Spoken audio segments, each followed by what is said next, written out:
Hey Parker, how are you, man? Hey, was just going through some information today and combing through all your numbers and going through all the video footage that your dad sent me, and there are a couple things I want to point out. First of all, outstanding season.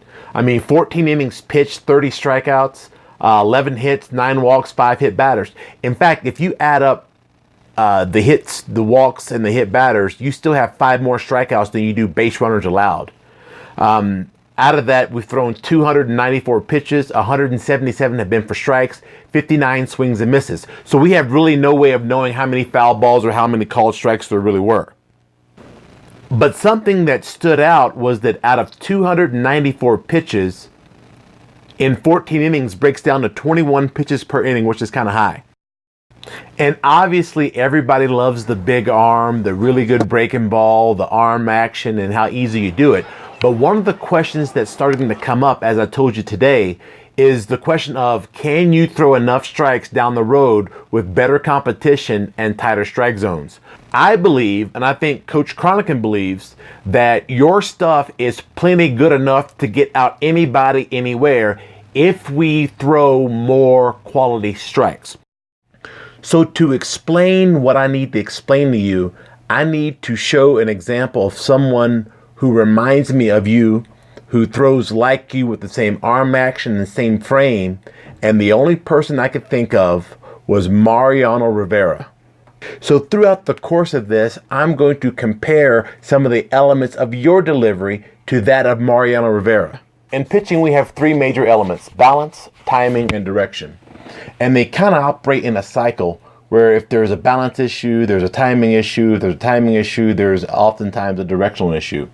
So for you right off the top, I want to talk about the issue we have a little bit with balance. As you lift, you do a really good job of creating momentum going toward home plate. Now, the term balance point is a very old, very traditional, very conventional way of thinking and teaching. We don't teach that anymore. We want the body to be under control. Okay, so it's okay for you to continue to create movement and momentum going toward home plate as the knee lifts. However, the issue that you have with balance is that the back foot does not remain over the rubber. And the reason the back foot does not remain over the rubber is because that front shoulder and that hip are going together. When we build momentum going toward home plate in the lift, we want the hip to lead the way.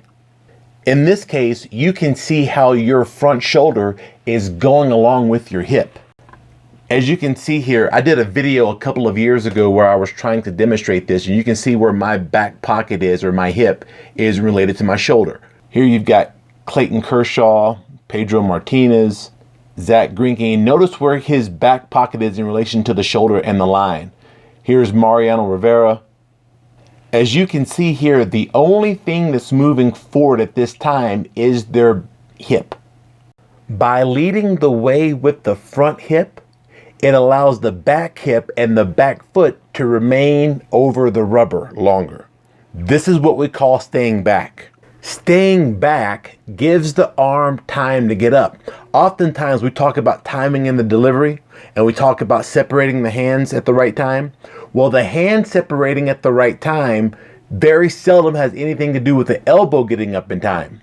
In other words, it's not that the arm is late, it's that the body was going forward too early. And from there, since the body went forward so early, the front foot has to begin to open early. We call this early trunk rotation.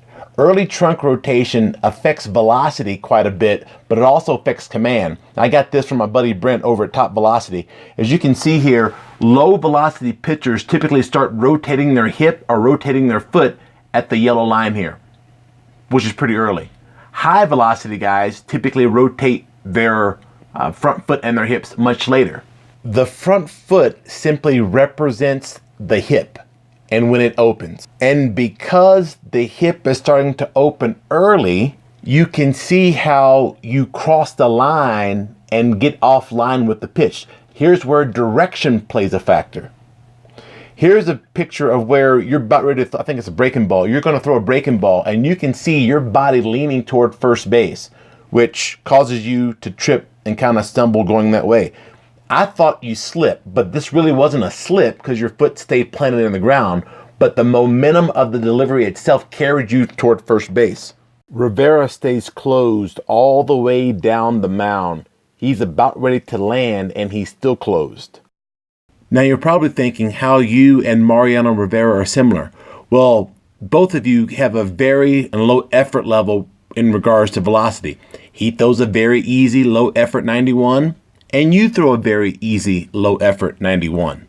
As you can see, all it takes is for one solution to fix several problems.